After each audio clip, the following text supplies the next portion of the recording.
What's up? Good evening. So, ngayon, gagawa ko ng logo ngayon.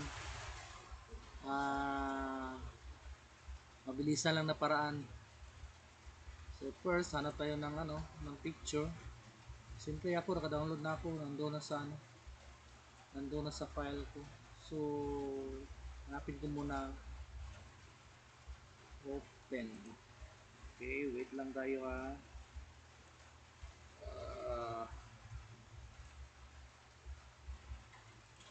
Egal. Oh, print na ka.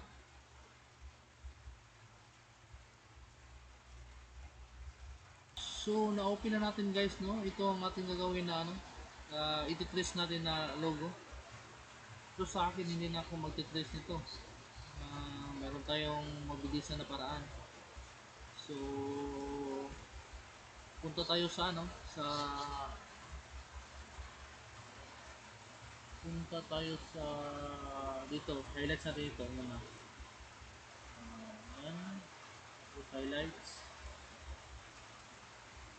highlights, tapos image trace. Yun na natin tatlong kulay lang. Tapos sa expand.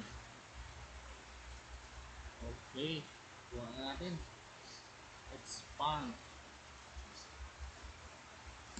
Tapos mag-new tayo ng sheet. New. Okay. So yung download natin, ito lang kunin natin eh. So i-click lang natin yan. No, kita nyo? Okay. Okay, ang ating eagle. Tapos paliitin. Pwede yan i-resize natin eh. Okay. Tapos yung isa. Itong moon.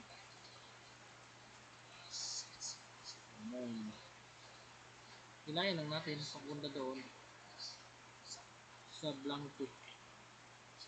Dito. Okay. Tapos paliitin.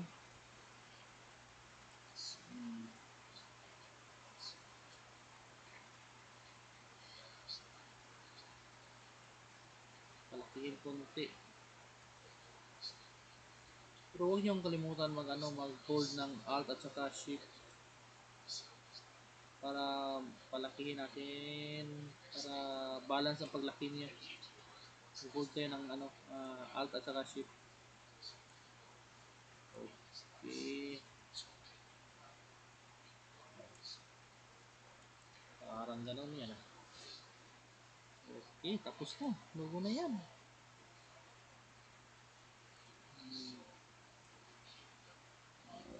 Eagle logo.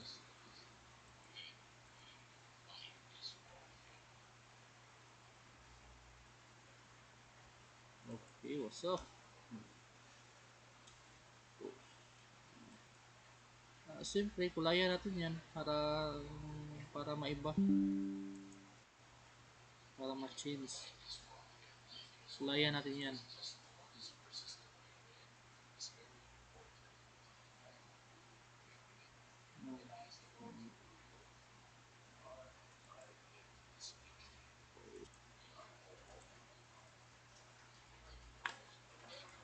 Kulay itim yan.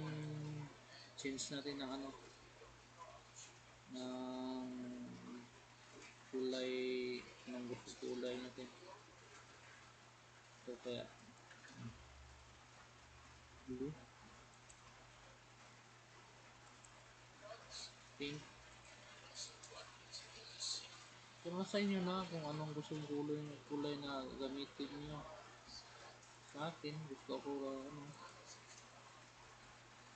brown siguro para parang ibon na ibon. Tapos itong sun, yan. Okay.